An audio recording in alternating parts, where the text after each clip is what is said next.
Subscribe करें और bell दबाएं ताकि कोई खबर रह न जाए।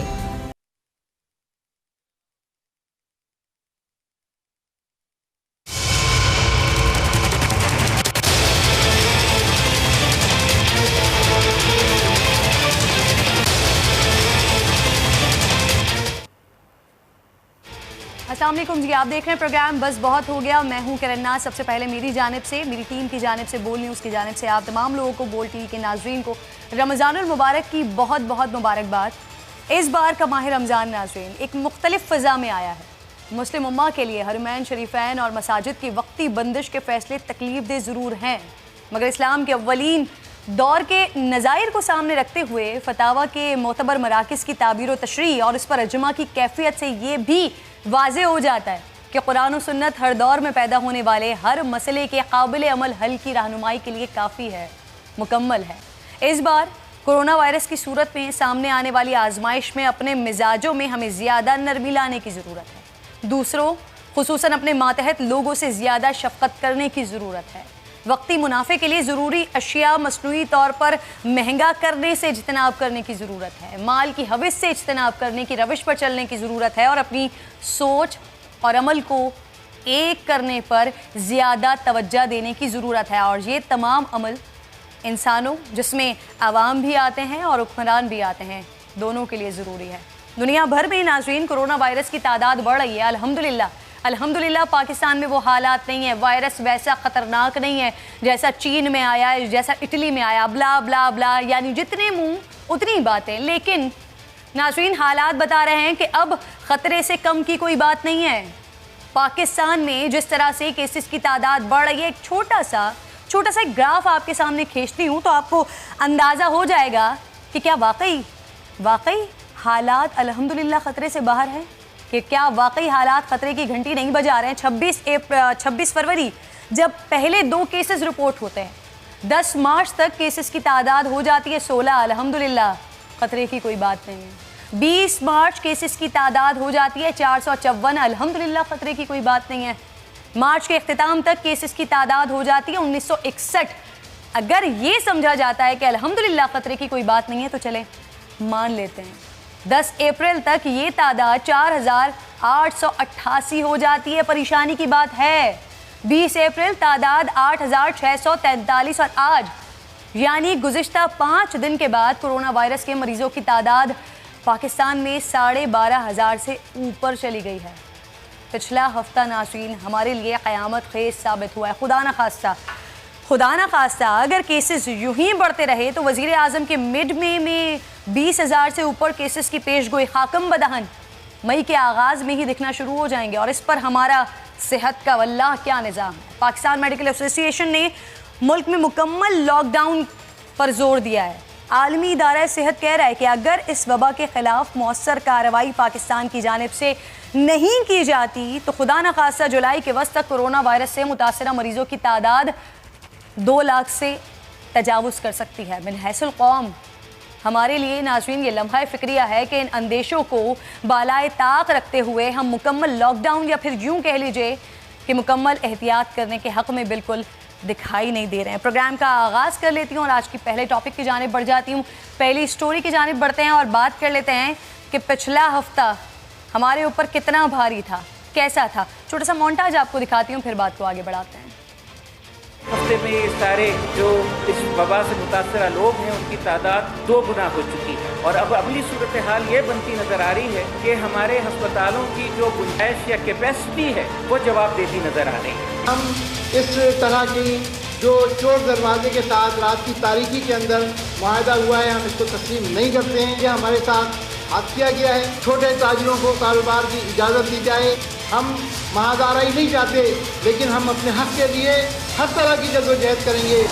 जो सोच के आए थे उसका जनाजा सियासी जनाजा निकल गया। उनकी अपनी भतीजी से नहीं बन रही, दोनों एक दूसरे के दुश्मन हैं। उसकी भतीजी कह रही है अब्बासी को, खाकान को बनाओ सदर।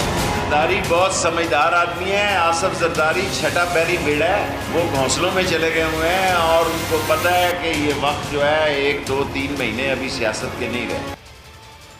जो नाज़रीन, जैसा कि आगाज़ में मैंने आपको कहा कि पिछला एक हफ्ता पाकिस्तान पर बहुत भारी गुजरा है।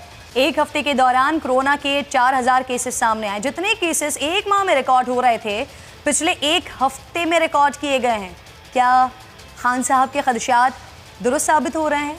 मई के मिड तक केसेस 20,000 तक जा सकते हैं, खुदा ना खास्ता। और अगर ऐसा हुआ तो पाकिस्तान का सेहत का निज़ाम ही ना बैठ जाए जो हमारे सामने है। शायद इसलिए लॉकडाउन में नरमी की डॉक्टर्स मुसलसल मुखालफत कर रहे हैं। 3 दिन से मुसलसल डॉक्टर्स प्रेस कॉन्फ्रेंसेस कर रहे हैं। लॉकडाउन का सख्त मजीद से सख्त तरीन मुतालबा कर रहे हैं कि लॉकडाउन किया जाए। एक तरफ हालात को देखते हुए डॉक्टर्स मुतालबा कर रहे हैं, दूसरी तरफ लॉकडाउन की वजह से मईशत का भट्टा बैठता जा रहा है। रोज़ाना की बुनियाद पर लोगों को नौकरियों से निकाला जा रहा है, तनख्वाहें रोकी जा रही हैं। ऐसे हालात में सिंध हुकूमत क्या कर रही है या वफाक का फार्मूला क्या है, समझ से बालातर है।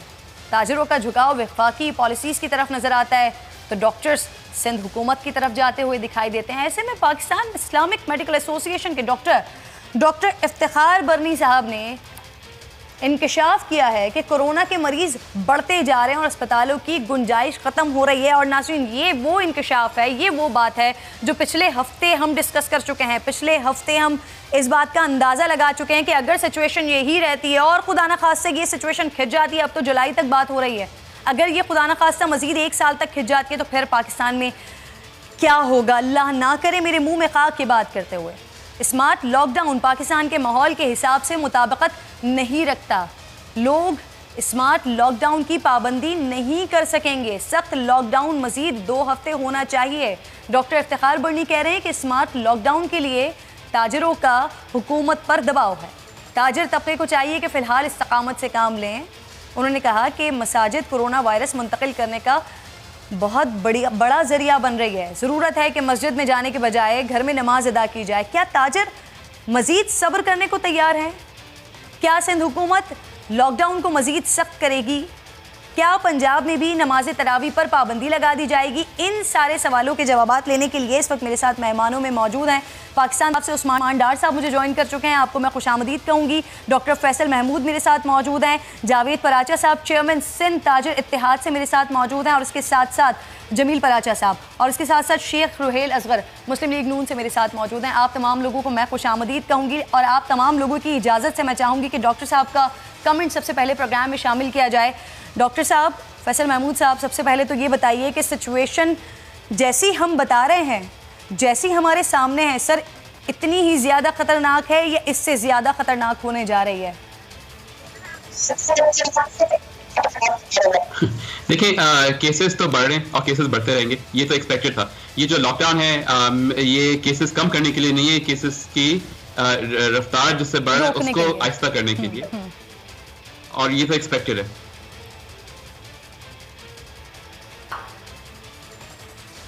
जी डॉक्टर साहब कंटिन्यू कीजिए, सुन रहे हैं हम आपकी बात।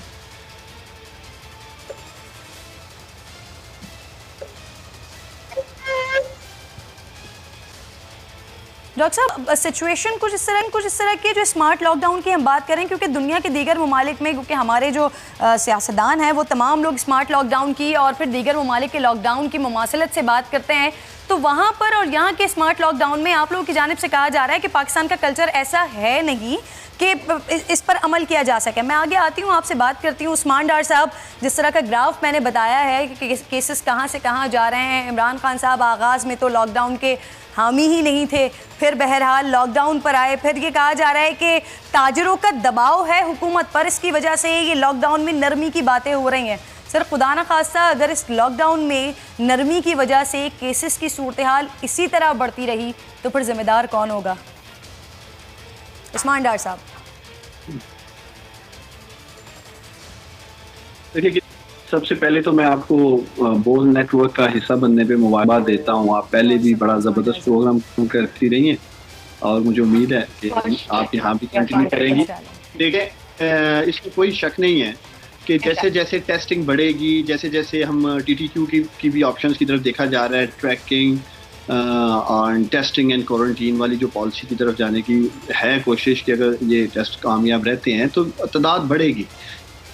लेकिन दूसरी तरफ पिछले 2 माह में 26 फरवरी आप खुद कह रही हैं पहला कोरोना का केस सामने आता है, अल्लाह ताला का हमें शुक्र अदा करना चाहिए। गुज़श्ता 2 माह में फेडरल हुकूमत ने यानी कि वफाकी हुकूमत ने और सूबाई हुकूमतों ने कोरोना की रोकथाम के लिए जो काम किया, और यही वजह है कि आपके सामने 251 या 52 के करीब अमवात हैं।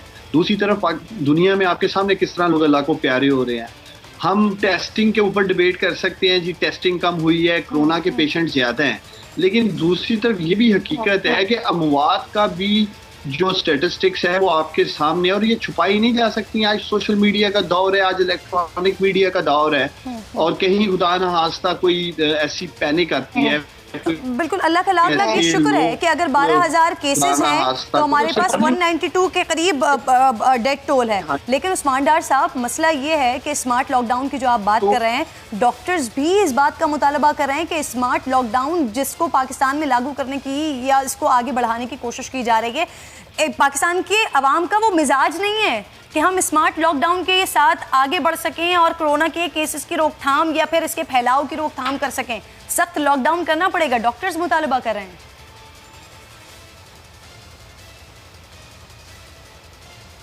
देखिए किरण, पाकिस्तान के जितने भी डॉक्टर्स हैं, नर्सिस हैं, पहले तो मैं उनको सलाम पेश करता हूँ जिस बहादुरी से वो एज ए फ्रंट लाइनर मुकाबला कर रहे हैं।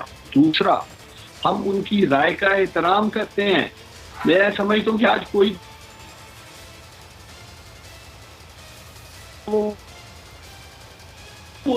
हमें के आहिस्ता आहिस्ता स्मार्ट लॉकडाउन की तरफ जा रहे हैं, नरमी लेके आ रहे हैं। वो भी ये समझते हैं कि उन्हें मुआशत और कोरोना से लेके चलना है। असल जिस बात की जरूरत है वो बतौर मनहसल कौम हमें जिम्मेदारी का मुजाहरा करना होगा। मसाजिद पे बड़ी डिबेट हो रही है कि मसाजिद नहीं खोलनी चाहिए थी। देखिए, मसाजिद खोल दी गई, अब हमें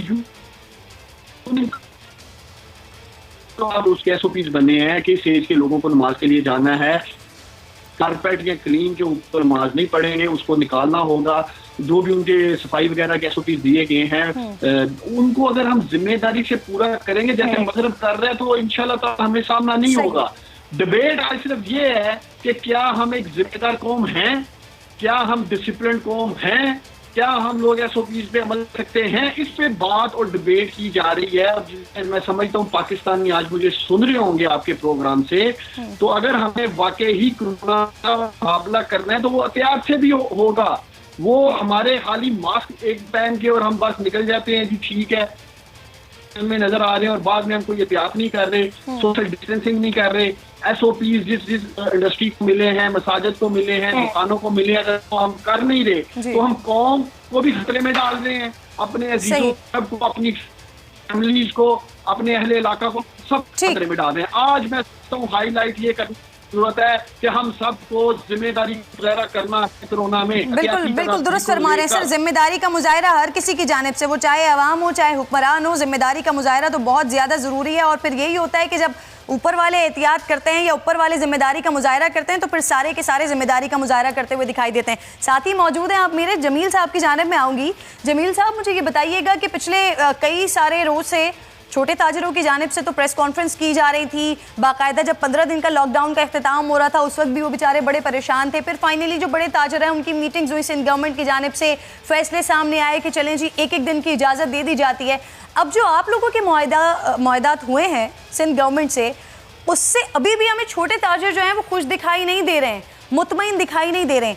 आप लोगों के साथ जो मामला तय पाए हैं, आप लोग मुतमईन हैं इससे?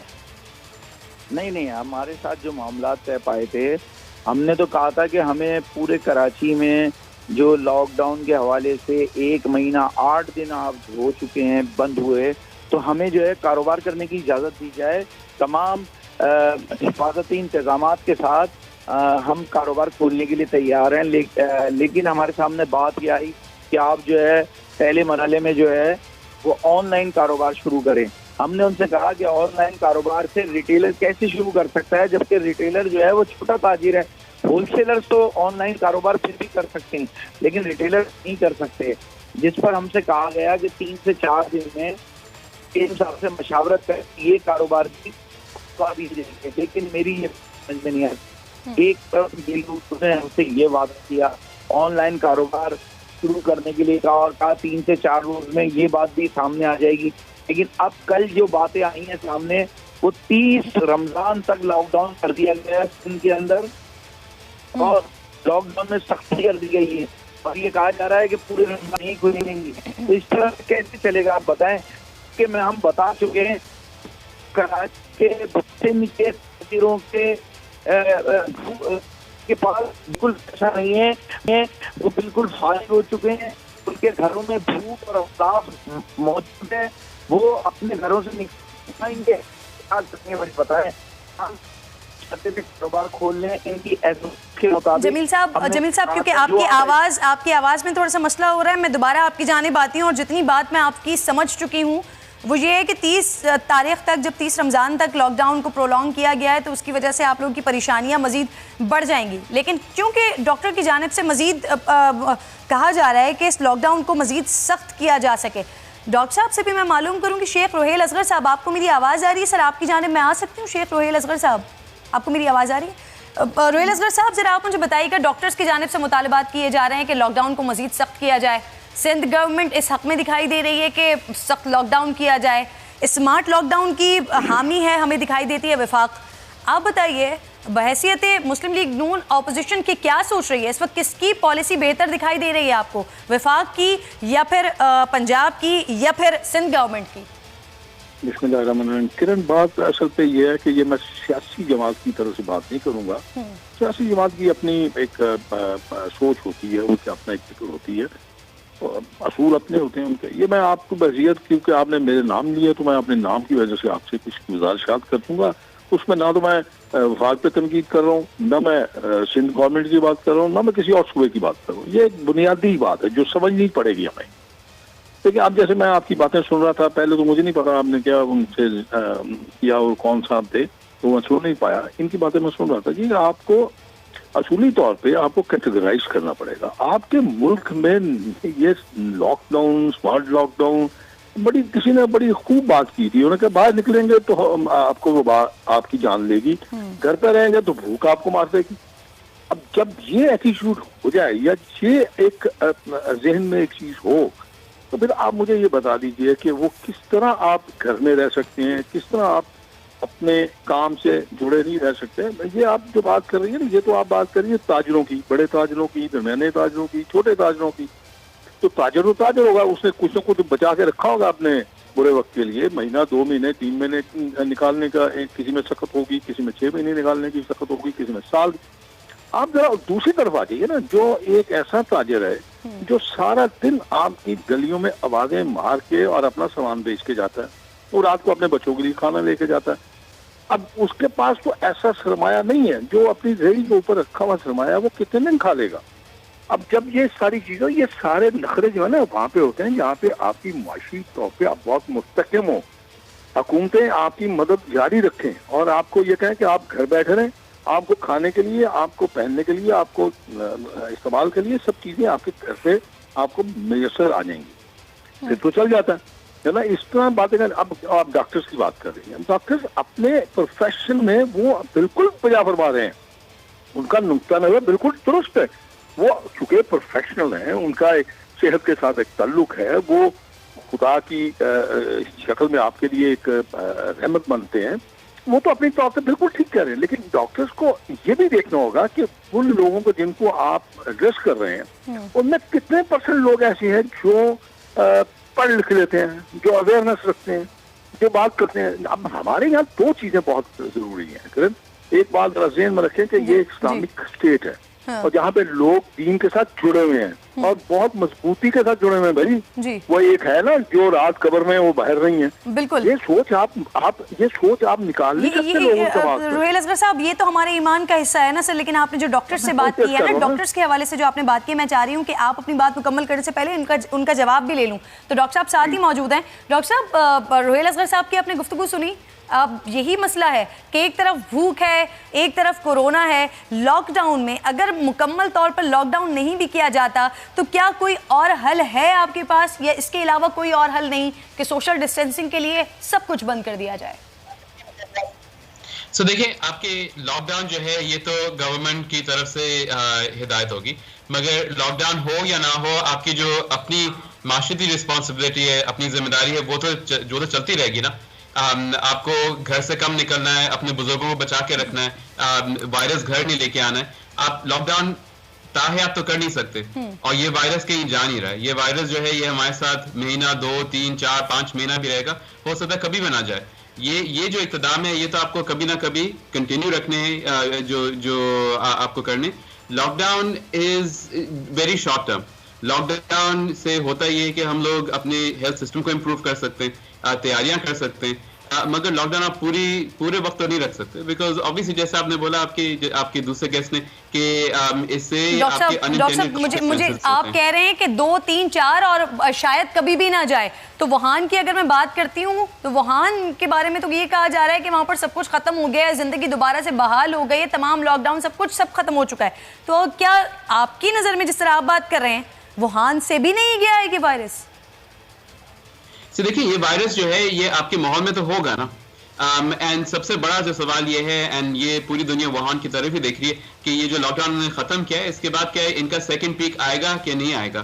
क्योंकि और दूसरी चीज ये कि लॉकडाउन की बुनियादी वजह ये नहीं है कि केसेस कम ना हो। लॉकडाउन की बुनियादी वजह ये होती है कि केसेस बहुत रैपिडली ना आए। अगर आपके 1000 लोग इन्फेक्ट होने, हम चाह रहे हैं कि ये 1000 लोग एक दिन में आपके हॉस्पिटल में ना आए, ये ओवर द नेक्स्ट 2 या 3 हफ्ते आपके पास आए, ताकि आपके हेल्थ सिस्टम में इसको एब्जॉर्ब कर सके, इनका ऐसे मरीजों का ख्याल रख सके।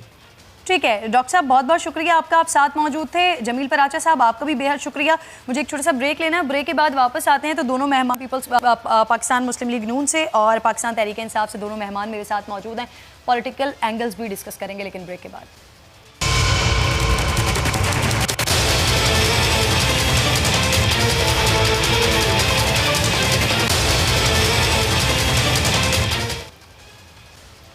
वेलकम बैक वंस अगेन जी। पिछले साल के अख्तिताम पर नैब तरमीमी ऑर्डिनेंस ने खबरों में बड़ी जगह बनाई थी। इस ऑर्डिनेंस में जहां ताजिरों को रिलीफ और सहूलत दी गई थी, वहीं सरकारी इदारे के मुलाजमीन को भी सहूलत मिली कि उनके खिलाफ मुकदमात में नैब को अपने सबूत ज़रूर जमा करवाने होते। नैब ऑर्डिनेंस 2019 पर पीपल्स पार्टी मुस्लिम लीग नून को शदीद तहफ़्फ़ुज़ात रहे। ऑर्डिनेंस की मुद्दत ख़त्म होते ही तमाम निजी मामलात भी नैब के गिरफ्त में आ जाएंगे और गलत फैसलों को जो इख्तियारात के दायरे इख्तियार से निकाला गया था, ऐसे मुकदमात पर भी नैब गिरफ्त कर सकेगा। टैक्स के मामलात भी नैब की दस्तरस में होंगे। नैब इस बात के लिए आज़ाद होगी कि किसी के भी खिलाफ मुकदमा उसके पास पहुँचाए। तो पाकिस्तान तहरीक इंसाफ से क्योंकि उस्मान डार साहब मौजूद हैं। उस्मान डार साहब, आज नैब ऑर्डिनेंस सर ख़त्म हो जाएगा, क्या करने जा रही है पाकिस्तान तहरीक इंसाफ की हुकूमत? क्या होने जा रहा है सर नैब ऑर्डिनेंस के लिए?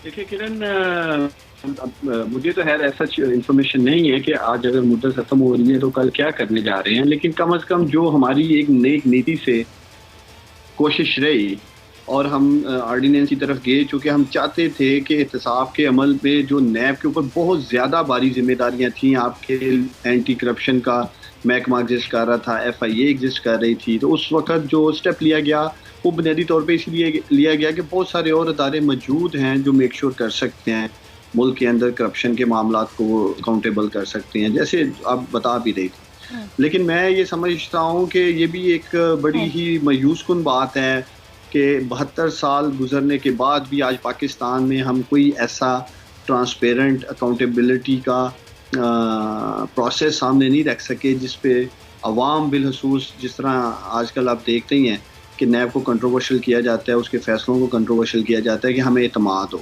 वक्त आ गया है, तमाम सियासी पार्टियों को पार्लियामेंट में बैठना होगा और किसी भी मुआशरे में अकाउंटेबिलिटी का निज़ाम एग्जिस्ट करता है। नहीं है तो पाकिस्तान में नहीं है, और यही तासुर दिया जाता है कि नैब को आर्म ट्विस्टिंग के लिए, पॉलिटिकल विक्टिमाइजेशन के लिए शायद इस्तेमाल किया जाता है। बहुत सारे ये फैसला कर लिया है कि नैब ऑर्डिनेंस में तौसीक नहीं होगी।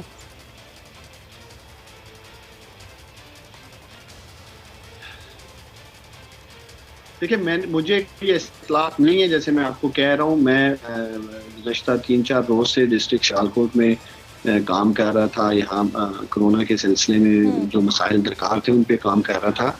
लेकिन जो भी फैसला किया जाएगा, मैं आपको कौम को यकीन दिलाता हूँ कि लोगों ने हमें जिस चीज़ का वोट दिया वो अकाउंटेबिलिटी का था, ट्रांसपेरेंट सिस्टम का था, लोगों के टैक्स के पैसे की हिफाजत का था। जो भी हम कदम उठाएंगे आवाम के और बिलखसूस जो कमज़ोर तबका है हमारा, उसके वसी तर मफाद में उठाएंगे।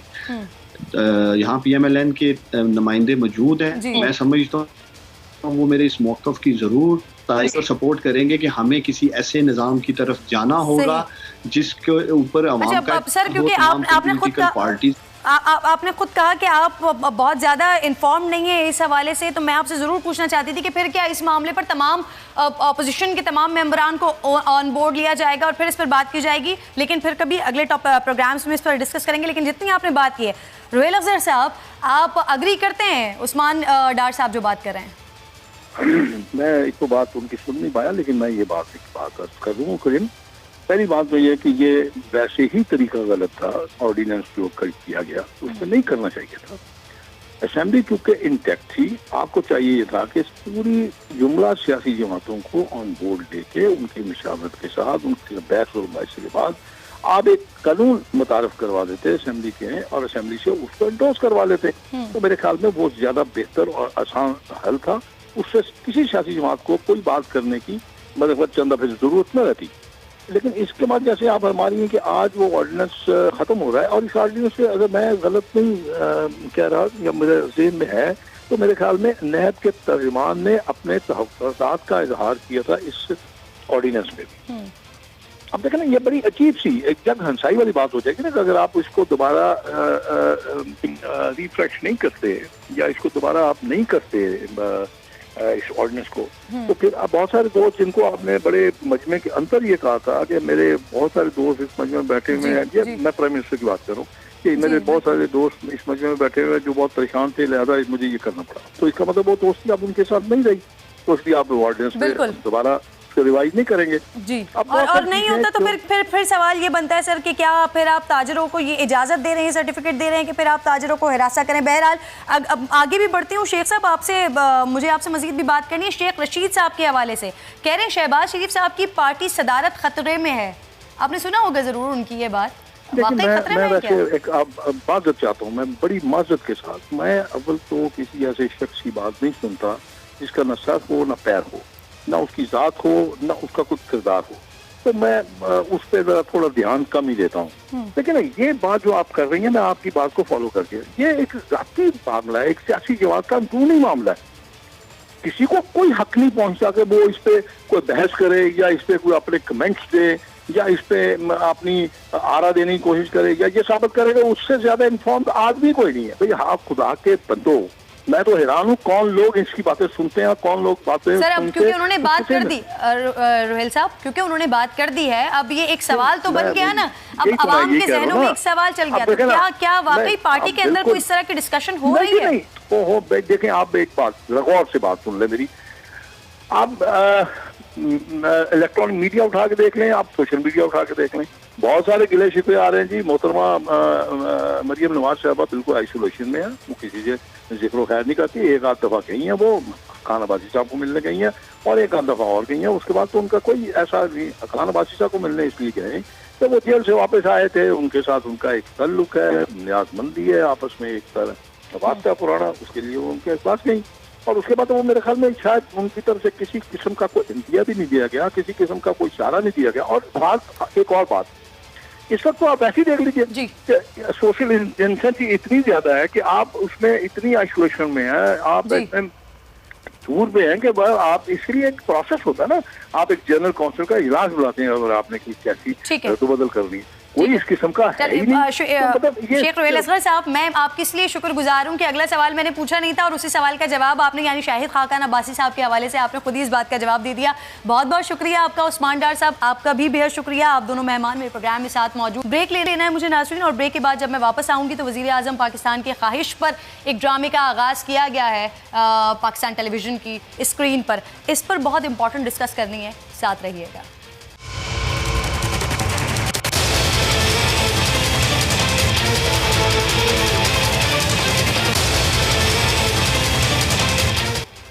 एक बार फिर प्रोग्राम में आपको खुशामदीद कहूँगी। नाज़रीन, फिल्में बहुत देखी हैं मगर आज तक कोई ऐसा ड्रामा नहीं देखा जिसमें इस्लामी तहजीब, इखलास, इंसाफ, अदल, अखलाकियात, इत्तेहाद, मोहब्बत और सबसे बढ़कर अल्लाह की रज़ा के लिए हर किस्म की कुर्बानी देना, अपने नफ्स की नहीं बल्कि मालिक व मौला की रज़ा और उसके निज़ाम की खातिर ज़िंदगी गुजारना और फिर उस पर कमाल ये कि उसे ऐसा फिल्माना कि इसमें दौरे जदीद के तमाम तकाज़े पूरे किए जाएं, मैंने नहीं देखा।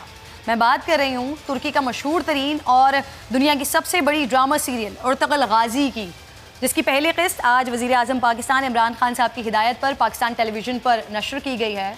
इस ड्रामे में 13वीं सदी में मुसलमानों की आलमी फतूहात को दिखाया गया। कुछ दिन पहले जब वज़ीर आज़म पाकिस्तान ने इसे नशर करने का ऐलान किया था तो सोशल मीडिया पर चंद लोगों ने ये भी कहना शुरू कर दिया था कि ये ड्रामा दर हकीकत इमरान खान को नहीं बल्कि बुशरा बीबी को पसंद आया है, क्योंकि वो अपनी ज़िंदगी को इस्लामी तालीमात के मुताबिक गुजारती हैं, इसलिए उनकी ख्वाहिश है कि ड्रामे को PTV पर नशर किया जाए।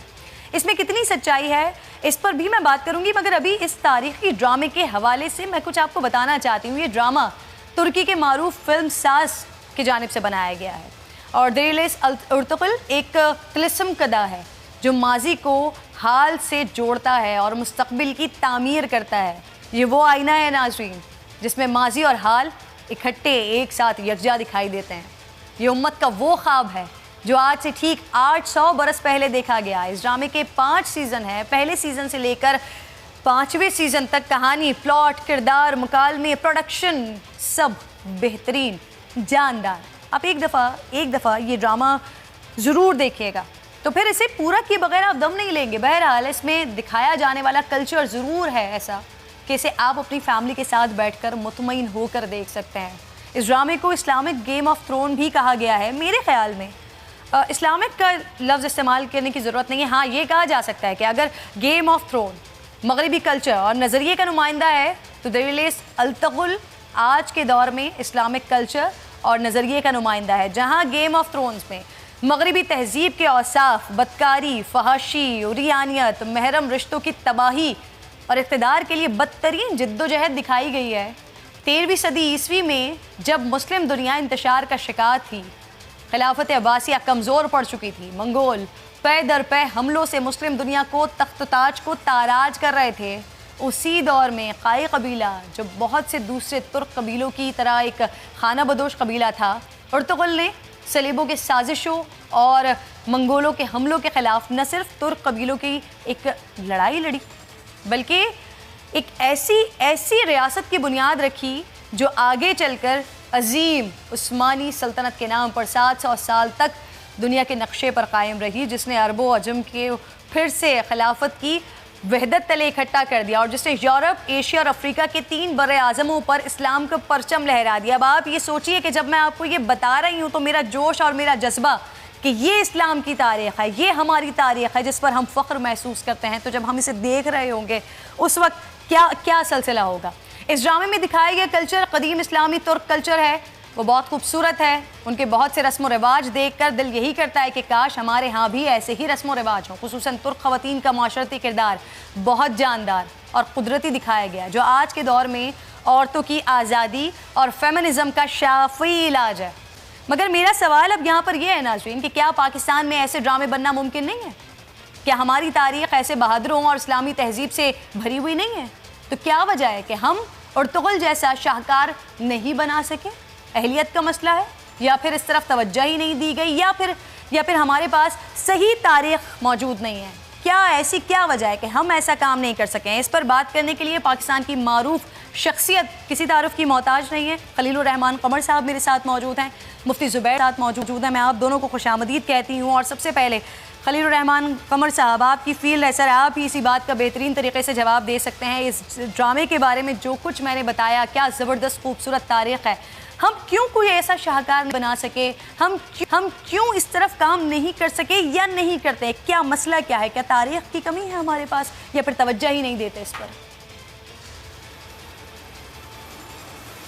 अस्सलाम वालेकुम everybody who is listening this time watching the programme. अस्सलाम वालेकुम Mufti Zubair Sahab, nice to see you with me there on the panel.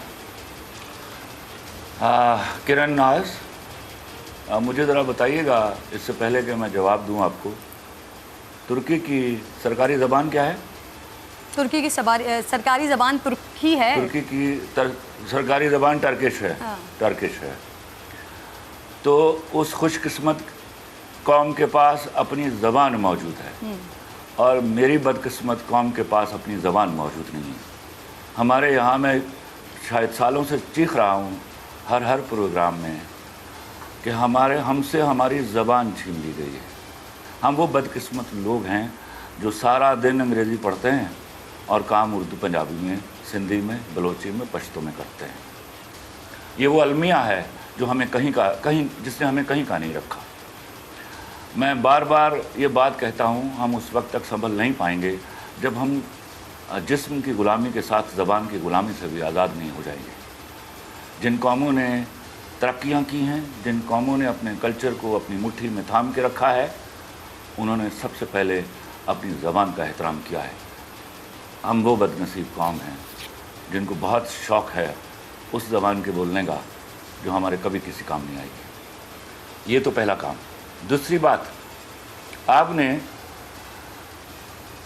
अपने मुल्क में इतनी सिलेबस डाइवर्सिफिकेशन कर दी है, इतनी जहनी तफावत क्रिएट कर दी है कि हम ऐसे मौज़ूआत पर कभी इकट्ठे हो ही नहीं सकते। कोई चैनल इतने पैसे लगाने के लिए तैयार नहीं है। मैं शायद 10 सालों से वो लोग जो ये ड्रामा बना सकते थे उनको कह रहा हूँ कि भैया तुमने अभी मेरा तारीख़ के ऊपर कलम नहीं देखा। This is high time I should write now. इससे पहले कि मैं चला जाऊँ मुझे लिखने दीजिए। लेकिन वो वक्त नहीं आ रहा था। उस वक्त के लिए मैं भी तड़पा हूँ, वो भी तड़पे हैं, क्योंकि हमें कोई चैनल, मेरा एक सीरियल है जो 1935 का है, आई एम सॉरी हसन, खुदा की कसम सिर्फ वही एक बन जाता तो आज हम बहुत सारे मसाइल से, क्योंकि मेरे लोग, मेरी public, they actually learn from their television dramas, उनको घिसे पिटे मौज़ूआत दिए गए। मैं ये बात भी 10 साल से कह रहा हूँ कि there is some international conspiracy कि हमें गलत और घटिया मौज़ूआत में उलझा दिया गया है। हमें सास बहू के झगड़ों, हमें रेप्स इसमें डाल के उस पर्टिकुलर कॉर्नर पे धकेल दिया गया है जहाँ से हमारी वापसी में डेकेड्स लग जाएंगी। ये बात समझ नहीं आ रही थी। आज शुक्र है, मैं सलाम पेश करता हूँ तुर्की वालों को कि उन्होंने ये तमाचा मारा और वो जहाँ उनके मुंह पे लगा, जिनके लिए उन्होंने मारा, वो कहीं हमारे मुंह पर भी लगा है कि हमें शर्म आनी चाहिए। हमने अपने हीरोज़ किताबों में रख के मार दिए। दिस इज़ हाई टाइम कि we should introduce them to our generation. बिल्कुल आपने दुरुस्त फरमाया। और हम सब कुछ कर सकते हैं। वो बिल्कुल आपने दुरुस्त फरमाया। वो रियासत के जिसे मदीना सानी कहा जाता है, वहाँ पर तो ये शायद इससे पहले हो जाना चाहिए था, जो तुर्क लोगों ने करके वाक़तन चेहरे पर एक चमाट ही मारा है। मुफ्ती ज़ुबैर साहब, यकीनन फ़िल्में ड्रामे देखना शरीयत में इसकी ममानियत है, लेकिन इस वक्त जो हालात हैं, जो वाक़यात हैं, हर शख्स ही फ़िल्मों ड्रामों में ही पड़ा हुआ है। इस वक्त की सिचुएशन आप देखिए, कोरोना की वजह से लोग घरों के अंदर कैद हैं, तो ज़्यादा से ज़्यादा वक्त अपना गुजारते हैं वो टीवी के साथ, ड्रामों के साथ, फिल्मों के साथ।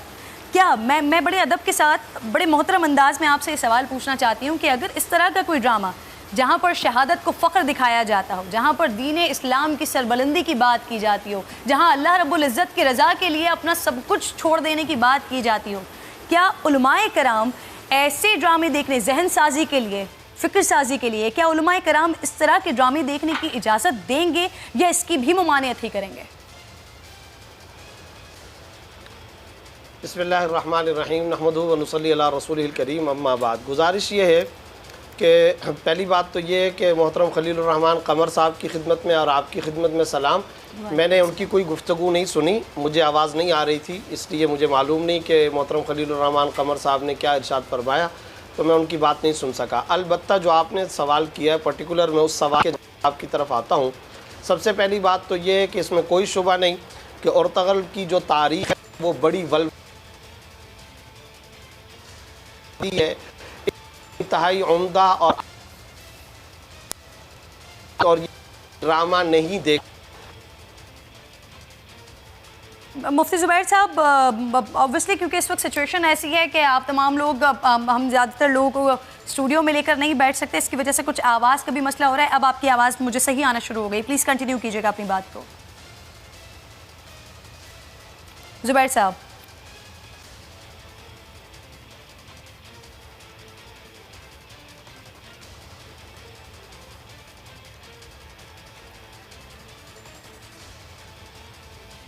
मुफ्ती ज़ुबैर साहब, मैं आपकी जानिब दोबारा आती हूँ। खलीलुर रहमान साहब, आपके जब हम ड्रामा देखते हैं तो आप कोई मुख्तलिफ ऐसा किरदार उठाते हैं, कुछ इस तरह की आप बात करते हैं जो वाक़तन किसी न किसी तरफ या तो सबक आमूज़ होती है या माशरे के किसी तरफ किरदार की निशानदेही कर रही होती है। और तुगल की जिस तरह से आपने ये पूरा का पूरा भी एक नक्शा खींचा है कि क्या किया है तुर्कों ने और क्या ये हमारे लिए भी क्या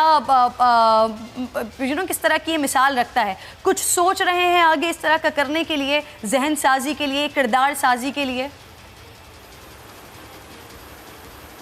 पहले तो मैं किरण तुम्हें करेक्ट कर लूँ, तुमने बड़ी बलबला अंगेज बातें की हैं, लेकिन एक बात तुमने ऐसी की है जो मेरे दिमाग को बोझल कर गई है कि ड्रामा देखना और बनाना जो है शरई तौर पर जायज़ नहीं है। प्लीज़ खुदा के वास्ते इस तरह के फतवे मत दीजिए।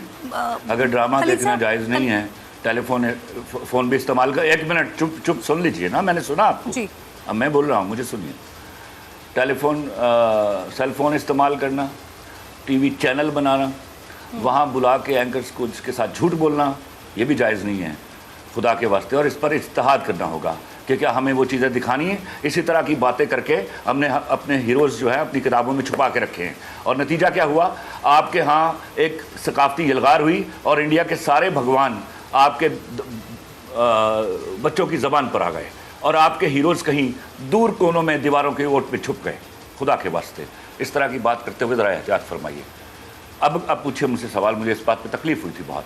चले मुफ्ती ज़ुबैर साहब, क्योंकि खलीलुर रहमान साहब आपने जो बात की, मैंने कोट किया था, मैंने उलमा कराम की ही बात को कोट किया था, तो फिर आपकी इस बात का जवाब, इस कोट को मतलब आप मुझे बुला के ये बताना चाह रही है कि मैं जो काम करता हूँ गैर शरई है? नहीं, मैंने इसीलिए खलीलुर रहमान साहब आपसे ये बात नहीं की, मुफ्ती साहब इस तरह की मुफ्तियाने कराम की बात करते हैं, इस वजह से मैंने उनकी बात, आपकी बात खलीलुर रहमान कमर साहब, आपकी बात मोहतरम है, आप खुद भी हमारे लिए मोहतरम है, इसी वजह से आप मेरे साथ मौजूद हैं। खलीलुर रहमान साहब, आपकी राय का भी एहतराम है, मुफ्तियाने कराम की राय का भी एहतराम है, उनसे उनकी राय पर बात कर रही हूँ, आपसे आपकी राय पर बात कर रही हूँ। मैं आपसे ये पूछ रही थी कि आप कुछ इस तरह का सोच रहे हैं, मौजूदात के ऊपर उनके फतवे हो सकते हैं, वो काबिल कबूल है।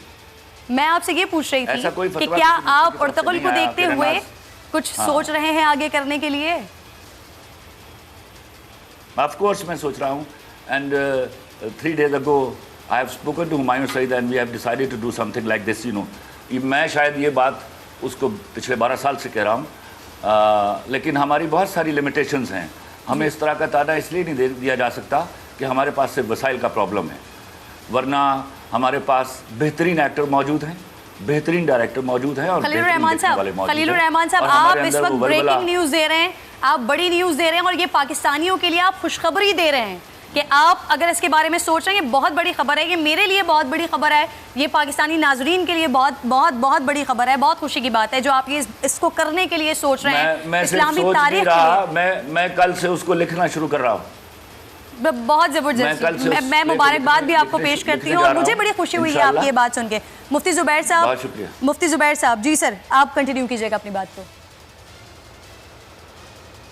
जी, मैं गुजारिश करता हूँ, सबसे पहले तो मैंने ये अर्ज़ किया, मुझे नहीं मालूम पिछली जो गुफ्तगू मैंने शुरू की थी तो वो आवाज़ उसकी आई या नहीं आई, लेकिन सबसे पहले तो मैंने आपकी और खलीलुर रहमान कमर साहब की खिदमत में सलाम पेश किया। अब मैं अगली बात ये अर्ज़ करना चाहता हूँ कि देखें, मैंने ये ड्रामा नहीं देखा, अलबत्ता मैं तारीख़ का तालिब इल्म हूँ और इसी तारीख़ के तालिब इल्म होने के शौक़ में मैं बाकायदा डेमस्कस भी गया और 2007 के अंदर शाम का भी मैंने सफ़र किया। वहाँ खिलाफत उस्मानिया के जो आखिरी खलीफा थे सुल्तान अब्दुल हमीद, मैंने उनकी कब्र पर भी हाज़िरी दी। अल्हम्दुलिल्लाह इस तारीख़ का मैंने मुताला किया, स्टडी की, बड़ी वलवला अंगेज़ तारीख़ है, बड़ी जोशीली तारीख़ है, बड़ी उभार वाली तारीख़ है, बड़ी आला, शानदार और उम्दा तारीख़ है और हम सब के लिए काबिल तक़लीद नमूना है। उसका तज़किरा होना चाहिए, बार बार होना चाहिए। नई नस्ल को उन हीरोज़ से मुतारफ़ कराना चाहिए। मैं मोहतरम खलीलुर रहमान कमर साहब की इस बात से 100% इत्तफ़ाक़ करता हूँ कि हमारे हीरोज़ को छुपाया गया, हमारे हीरोज़ को दीवार से लगाया गया, उनके तज़किरे नहीं किए गए, रियासत की सतह पर उनके तस्करों की हौसला अफजाई नहीं की गई। ये हमारा जुर्म है, ये हमारा अलमिया है। आज बच्चे बच्चे की ज़ुबान पर हमारे इन इस्लामिक आला दर्जे के मुजाहिद हीरोज़ की पूरी तारीख़ होनी चाहिए थी, उसका तस्करा होना चाहिए था, बार बार होना चाहिए था। अड्डों में, स्टेशनों में, लाउंज के अंदर, गली कूचों में, बाज़ारों में, घर के ड्राइंग रूम्स के अंदर उनका तस्करा होना चाहिए था। मैं जो बात अर्ज़ करना चाहता हूँ वो 2 बातें हैं और उन 2 बातों को मुझे उम्मीद है अगर कोई डिफरेंस ओपिनियन खलीलुर रहमान कमर साहब माफ कीजिएगा, बिल्कुल वक्त खत्म हो रहा है, मुझे मुख्तसरन बता दीजिए, देखना चाहिए उलमा की नज़र में इस वक्त ये ड्रामा या नहीं देखना चाहिए, ये बता दीजिए मुख्तसरन। मैं 2 बहुत मुख्तसर सी बात ये कहना चाहता हूँ। इसके कुछ मुस्बत पहलू हैं, कुछ मनफी पहलू हैं। जहाँ तक इसके मुस्बत पहलू हैं उनका आपने भी तस्करा किया, मोहतरम खलील साहब ने भी तस्करा किया, मैं भी उसका तस्करा कर रहा हूँ। काई कबीले का एक सरबरा, बकरियां चराने वाला, वो उठता है इस्लाम शरीयत दीन के लिए, कितनी बड़ी कुर्बानी देता है। इस कुर्बानी का तस्करा बार बार होना चाहिए। अलबत्ता इसका एक मनफी पहलू भी है और वो मनफी पहलू ये है कि देखें, हमें रिकॉर्ड को और कुरान और सुन्नत के अबदी अहकाम को मस्ख नहीं करना है। अगर नामहरम औरत से इश्क व मोहब्बत का मामला होगा, in the light of the Quran और सुन्नत शरअन वो अलाउड नहीं है। इसी तरीके से औरत की बेपर्दगी का मामला शरअन वो अलाउड नहीं है। फिर हम रमज़ान के अंदर देखें, हमारा मुल्क बांझ नहीं है। खलीलुर रहमान कमर साहब की सलाहियतों से इस्तेफादा किया जा सकता है। उलमा एक ज़माने में डिजिटल तस्वीर को हराम कहते थे, अब बाकायदा तहकीक करके डिजिटल कैमरे की तस्वीर को हराम नहीं कहा जाता। लिहाजा मैं ये समझता हूँ जो कुरान और सुन्नत की हुदूद और लिमिटेशंस है, उन लिमिटेशंस को सामने रखते हुए अगर हम, हमारा मुल्क बांझ नहीं, 1857 की जंग आज़ादी पर भी हम अच्छा काम कर सकते हैं। इसी तरह तहरीक पाकिस्तान पे कर सकते हैं, तहरीक खत्म नबूवत पे कर सकते हैं, जो शरई हुदूद है। प्लस आखिर में एक जुमला, रमज़ान तौबा, इस्तग़फ़ार, तिलावत, इबादत, हुकूकुल इबाद की अदायगी, मोहताजों की गमखारी, सब्र, तक़वे का महीना, लोगों की मदद और नुसरत का महीना है। रमज़ान के अंदर ख़ास तौर पर हमें बराह रास्त इबादत, नमाज, तिलावत बिल्कुल ठीक है। बहुत बहुत शुक्रिया आप दोनों के कीमती वक्त का, मुफ्ती ज़ुबैर साहब, खलीलुर रहमान, आप दोनों का बेहद शुक्रिया। प्रोग्राम का वक्त बिल्कुल ख़त्म हो गया है, कल आपसे फिर मुलाकात होगी। अपना बेहद ख्याल रखिए, अल्लाह ने के बाद।